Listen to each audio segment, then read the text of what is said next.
आज हैं मोहम्मद इब्राहिमपुर गांव में। जो ग्राम प्रधान है मोहम्मद साजिद, उनकी चौपाल पे, दलान पे बैठक है उनकी। और यहाँ गांव के काफ़ी बुद्धिजीवी लोग और गांव के सब लोग यहाँ आते हैं प्रधान जी से बात करने, अपनी बात रखने। वहीं पे जानते हैं इस चुनाव को लेकर क्या उनकी मंशा है, क्या उनके विचार हैं। हमारे बीच क्या नाम? मेरा नाम जुबैर आलम है। जुबैर जी, आप और सरकार और इस सरकार में क्या अंतर देखते हैं? इस सरकार में और सरकार में अंतर है। सबसे बड़ा अंतर तो है भ्रष्टाचार और गुंडागर्दी को ख़त्म करने का। अब तक जो सरकारें आई उनमें क्या रहता था, अगर हमें किसी अधिकारी से कोई काम कराना है तो जब तक हम उसे रिश्वत नहीं देते थे तब तक हमारा काम नहीं होता था। आज के दौर में अगर हम जाते हैं, हमें किसी से कोई काम है, किसी भी अधिकारी से, किसी दलाल के पास जाने की ज़रूरत नहीं है। सीधा हम जाते हैं, बोलते हैं भाई हमारा ये काम है। अधिकारी हमारे डॉक्यूमेंट देखता है, अगर ओरिजिनल हैं, राइट है, हमारा जो हमने अपना काम कराना है वो सही तरीके से करा रहे हैं, तो बिना रिश्वत के, बिना किसी की सिफारिश के हमारा काम होता है। कुछ भेदभाव जैसा लगता है कि अब सरकार भेदभाव करती है क्या? नहीं, ऐसा कोई भेदभाव नहीं है। आप बताएं कहाँ भेदभाव है? अगर सरकार ने कॉलोनी दी तो मुसलमान को भी मिली है, हिंदू को भी मिली है, सिख को भी मिली है, जैन को भी मिली है। ऐसी कोई बिरादर नहीं है जो अगर पात्र है उसे ना वो सुविधा मिली हो। गल्ला बट रहा है, ऐसा कोई आदमी नहीं है जो पात्र है उसे गल्ला ना मिला हो। अगर उसके पास राशन कार्ड है तो उसे गल्ला मिलेगा, चाहे वो हिंदू हो, मुसलमान हो, सिख हो, ईसाई हो। इसमें ऐसा कुछ नहीं है कि कोई जाति विशेष को कोई फ़ायदा मिल रहा हो। मोहम्मद फ़हीम आपके 2 बार से समाजवादी पार्टी के विधायक हैं, उनका ही गांव है, तो लगता है कोई ऐसा विकास कार्य किए हों, को लगता हो गांव के लिए? अगर वो विकास कार्य किए होते तो वो जिला पंचायत नहीं हारते, ना ही प्रधान ही हारते। आप जानते हैं यहाँ 28 साल से उनके चाचा प्रधान थे। सिर्फ यही वजह रही कि अब आके उनकी प्रधानी छीनी है। आप गांव के रास्तों के हालात देखिए, जिस गांव के लिए जिला पंचायत भी मौजूद हो, विधायक भी मौजूद हो, प्रधान भी मौजूद हो, सब चीज़ें अपने घर की हों, उसके बावजूद भी अगर गांव की सड़कें ना संभल पाई तो फिर आप क्या विकास कर लोगे? पीछे एक यहाँ पे बराबर से टोल है, उसका भी मुद्दा काफ़ी चर्चा में रहता था, खबरों में और आसपास, कि वहाँ पे कुछ लोग बैठते थे, गांव में घुसने से रोकते थे। ऐसा कुछ था यहाँ पे? जी, ऐसा लगभग जब तक सापा की सरकार रही बरकरार रहा, और उसके बाद भी बीच बीच में इन लोगों ने उस टोल वालों से सेटिंग करके लगा लिया था। लेकिन जब से हमारे गांव के नए प्रधान बने हैं साजिद हुसैन, उस टाइम से अब कोई भी टोल पे किसी को परेशानी नहीं होती, ना ही कोई बैरिकेडिंग लगी हुई है। इससे पहले क्या होता था, अगर कोई रिश्तेदार भी आता है तो उसे आईडी देनी पड़ती थी, दिखाना पड़ता था कि साहब मैं इस गांव का निवासी हूं। अगर निवासी नहीं है, रिश्तेदार है, तो पहले वो हमें कॉल करता था कि भैया मैं तुम्हारे यहाँ खड़ा हूं। तो उसमें अब पूरे गांव की बेइज्जती होती थी। आदमी, रिश्तेदारों ने आना बंद कर दिया था यहाँ पे, यहाँ तक नौबत आ गई थी कि कोई भी आदमी अपनी लड़की हमारे गाँव में देना पसंद नहीं करता था, क्योंकि एक बेइज्जती की बात है कि घर के अंदर जाने के लिए तो हर आदमी इजाज़त मांगता है कि मैं आ जाऊँ या नहीं आ जाऊँ। हमारे यहाँ था क्या, हमारे गांव में एंट्री करने के लिए इजाज़त मांगनी पड़ती थी कि साहब हम आपके गांव में आ जाएं।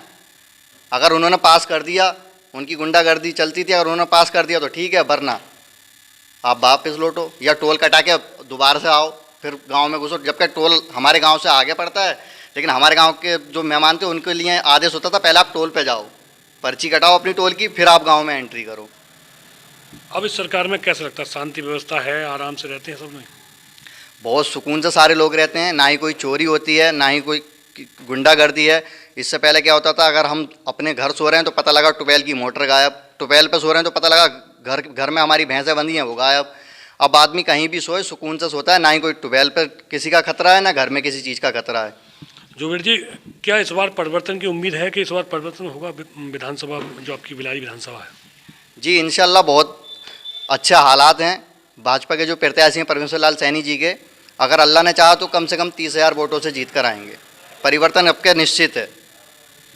हमारे बीच में और लोग भी बैठे हैं, उनसे भी जानते हैं कि उनकी राय क्या है। क्या नाम भैया आपका? मोहम्मद उस्मान। उस्मान जी, क्या देखते हो आप इस चुनाव को लेकर, कुछ परिवर्तन होगा या पहले ऐसे ही रहेगा? परमेश्वर लाल सैनी जी हमारे पारिवारिक आदमी हैं, इंशाल्लाह वही जीतेंगे। गांव के आपके विधायक हैं मोहम्मद फ़हीम, इस बार जनता क्या कारण है कि उनसे मन अलग हटा के अलग अलग मन बना रही है? वो गांव में झांकते ही नहीं, आके विधायक होने के बाद फिर गांव में लौटते नहीं हैं। अब हमारे बीच में हमारे युवा साथी भी हैं और उनसे भी जानते हैं उनके विचार, क्योंकि युवा ही हमारे देश का भविष्य है और युवा ही आने वाले भविष्य को बदलेंगे। भैया क्या नाम है आपका? मेरा नाम सकलैन रजा है। सकलन जी, क्या माहौल लग रहा है चुनाव में? विधानसभा चुनाव है आपके जो अभी 14 फरवरी है वोटिंग होगी, तो क्या लग रहा है आपको यहाँ पर?